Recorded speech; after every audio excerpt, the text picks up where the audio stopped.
Hello students, आज हम पढ़ेंगे मैटर अराउंड अ स्प्यूड का पार्ट 3। इसमें स्टूडेंट्स हमें पढ़ना है physical changes and chemical changes के बारे में। सबसे पहले so what are physical changes? Changes occur without a change in composition and no change in chemical nature. किसी भी सब्सटेंस में ऐसा चेंज होना कि उसकी कॉम्पोजिशन बिल्कुल भी चेंज ना हो और ना ही उसका केमिकल नेचर चेंज हो। ये हम ऐसे समझते हैं स्टूडेंट्स, जैसे कि inter conversion of state. For example, हमारे पास एक आइस क्यूब है जो सॉलिड स्टेट में है, वो मेल्ट होके वाटर बन जाएगी, लिक्विड स्टेट में आ जाएगी। तो ये बच्चों कैसा चेंज हुआ है? Physical change. सिर्फ उसकी फ़िज़िकल प्रॉपर्टी चेंज हुई है, वो सॉलिड से लिक्विड में आ गई है। एंड एक और एग्जांपल मैं आपको देती हूँ, जैसे कि आपके पास एक पेपर है, आप उसे फोल्ड करके बॉल बना सकते हैं। तो ये किस टाइप का चेंज है स्टूडेंट? Physical change. और फिज़िकल चेंज जो होता है वो रिवर्सिबल होता है, आप जब चाहें उस पेपर को खोलकर फिर से स्ट्रेट कर सकते हैं। सो ये था आपका फिज़िकल चेंज। अब हम आते हैं बच्चों केमिकल चेंज पर। केमिकल चेंज वो चेंज होता है जिससे बच्चों जो सब्सटेंस है, जो मैटर है, उसकी केमिकल प्रॉपर्टीज़ चेंज हो जाती है और एक न्यू सब्सटेंस बनता है। बेसिकली स्टूडेंट्स, केमिस्ट्री में जो हम रिएक्शंस पढ़ते हैं वो केमिकल चेंज ही होते हैं। दो सब्सटेंस रिएक्ट करते हैं एंड एक न्यू सब्सटेंस फॉर्म होता है। नाउ स्टूडेंट्स, अब हमें पढ़ना है pure substances. In the starting of chapter हमने मिक्सचर्स के बारे में पढ़ा है। हमने मैटर को दो पार्ट में क्लासीफाई किया है, प्योर सब्सटेंस एंड मिक्सचर्स।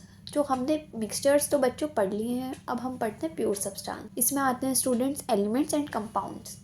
तो एलिमेंट्स क्या होते हैं? एलिमेंट्स को तीन पार्ट में क्लासीफाई किया गया है, metals, non metals and metalloids. Metalloids के पहले आप एग्जांपल देख लीजिए, silicon and germanium. And students, अब कुछ प्रॉपर्टीज़ जो मेटल्स में होती हैं एंड नॉन मेटल्स में नहीं होती। नंबर फर्स्ट है बच्चों लस्टर, मीन्स शाइन। जो मेटल्स होते हैं वो शाइनी होते हैं थोड़े, जैसे कि गोल्ड एंड सिल्वर।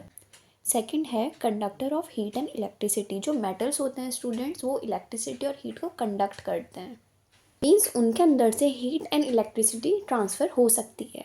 डक्टाइल का मतलब है स्टूडेंट्स, आप उन मेटल से वायर्स भी बना सकते हैं। Now malleable and sonorous. Sonorous means sound producing. जब कोई भी मेटल अगर ग्राउंड में फॉल करता है तो उसकी एक कैरेक्टरिस्टिक साउंड होती है। एंड मैलिएबल का मतलब है आप किसी भी मेटल को थिन शीट्स में ट्रांसफ़र कर सकते हो, जैसे कि स्टूडेंट्स सिल्वर शीट्स आती हैं स्टूडेंट्स एंड गोल्ड शीट्स आती हैं।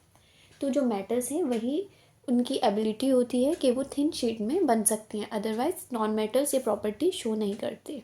मेटल्स के एग्जाम्पल हैं gold, copper, iron. And non metals के स्टूडेंट ऑक्सीजन, हाइड्रोजन एक्सेट्रा। अब हम आते हैं स्टूडेंट्स कंपाउंड्स पर। जब दो या दो से ज़्यादा एलिमेंट्स रिएक्ट करते हैं तो कंपाउंड्स बनते हैं, जैसे कि स्टूडेंट्स मीथेन CH4। इसमें एक कार्बन है और चार हाइड्रोजन आपस में रिएक्ट करके मीथेन बना रहे हैं, ये एक कंपाउंड है। ये भी प्योर सब्सटेंस के अंडर में आता है। हम कंपाउंड्स में, अब जैसे कि आपने देखा एक से ज़्यादा एलिमेंट्स हैं तो हम इन्हें कैसे सेपरेट करेंगे? हम करेंगे केमिकल या फिर इलेक्ट्रोकेमिकल रिएक्शन की हेल्प से। अब मैं आपको स्टूडेंट्स चैप्टर समराइज़ कर देती हूँ। हमने मैटर पढ़ा है, मैटर की 3 डिफरेंट स्टेट्स थी, सॉलिड, लिक्विड, गैस। देन हमने उन्हें क्लासीफाई किया था प्योर एंड मिक्सचर्स में। प्योर में हमने पढ़े एलिमेंट्स, जिसमें metals, non metals and metalloids आए हैं। देन कंपाउंड्स जो हमने जस्ट अभी पढ़े हैं। एंड मिक्सचर दो में क्लासीफाई होते हैं, होमोजेनियस एंड हेट्रोजीनियस। ये हमने चैप्टर के फर्स्ट लेक्चर में पढ़ा था, आप उसे प्लेलिस्ट में से जाके देख सकते हैं। होमोजेनियस के अंडर में हमने इनकी प्रॉपर्टीज़ पढ़ी, देन हमने सॉल्यूशंस के बारे में पढ़ा। एंड इन हेट्रोजेनियस स्टूडेंट्स हमने कोलॉइडल सॉल्यूशन पढ़े एंड सस्पेंशन के बारे में पढ़ा है। Now your chapter is completed. I hope आपको इस चैप्टर में कोई डाउट नहीं होगा। Thank you students.